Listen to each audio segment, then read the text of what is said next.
So guys, once you're in this screen, you're going to click on next, and then click on install now.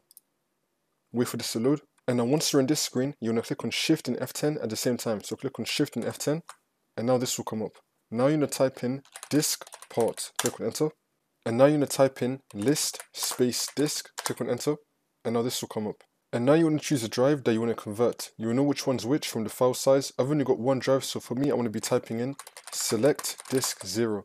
The reason why I put 0 is because under disk it shows the number 0 and the size is 20 gigabytes, and this is the one that I want to convert. So for me I typed in select disk 0.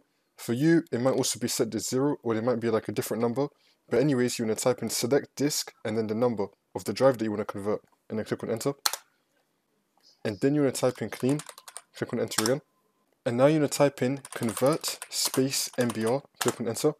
And now you're going to type in exit, click on enter again. And now you're going to close this out. And now you can just continue on with the Windows installation.